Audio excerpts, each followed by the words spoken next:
International Space Station. Why is every astronaut given a number? Explained. India's Shubhanshu Shukla spent his first night aboard the International Space Station ISS, alongside astronauts from 3 other nations. Upon his arrival, he was assigned a unique crew number.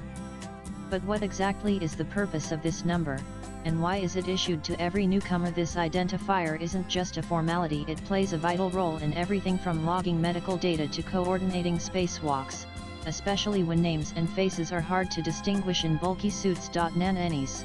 Both Kalpana Chawla and Sunita Williams were assigned crew numbers prior to Shubhanshu Shukla. Each astronaut on the ISS is given a specific crew ID and position number. However, during day-to-day interactions, they are addressed by name. These identifiers are used in certain operational contexts. To date, around 640 individuals have been to space, with roughly 30 to 35 making the journey more than once. People from over 45 countries have participated in space missions. Rakesh Sharma was the first Indian to travel to space aboard the Soyuz T-11 in 1984. Kalpana Chawla, who later became a U.S. citizen, was the first Indian woman in space. These numbers primarily serve security and system logging purposes. The ISS contains various systems that log medical updates and activity records. For example, during health checks, emergency simulations, or scientific experiments, astronauts must enter their crew ID to access equipment or input data. During extravehicular activities (EVAs), or spacewalks, each astronaut's suit displays a number such as EVA-1 or EVA-2. Since facial recognition is difficult while suited up, mission control and crewmates use these numbers for identification.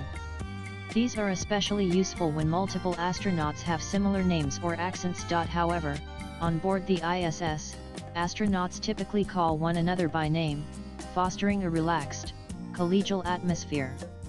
However, during formal communication with ground control, whether with NASA or Roscosmos, crew call signs or numbers are occasionally used, especially during high-stakes operations like spacewalks. In the early space missions of the 1960s, astronauts were simply addressed by name or mission call sign. But by the 1970s, with longer, more complex missions to space stations, it became clear that a more systematic method of identification was needed. Numbering helped avoid confusion when recognizing faces inside helmets or communicating clearly via radio across multilingual crews. NASA introduced the EVA-1, EVA-2 format during the Space Shuttle era in the 1980s. With up to 8 astronauts per mission, these identifiers were critical. Once the ISS became operational in 1998, the practice became standardized for all spacewalks and vital crew activities. Nanan swipe left for next video. Rakesh Sharma was not given a crew number as per today's system. His 1984 mission was designated Soyuz T-11, with the crew using the call sign Jupiter. At that time, Soviet missions referred to astronauts by name or collective mission identifiers. Kalpana Chawla flew aboard STS-87 in 1997 but did not perform any spacewalks, so she was designated Mission Specialist 1 MS-1 rather than an EVA number.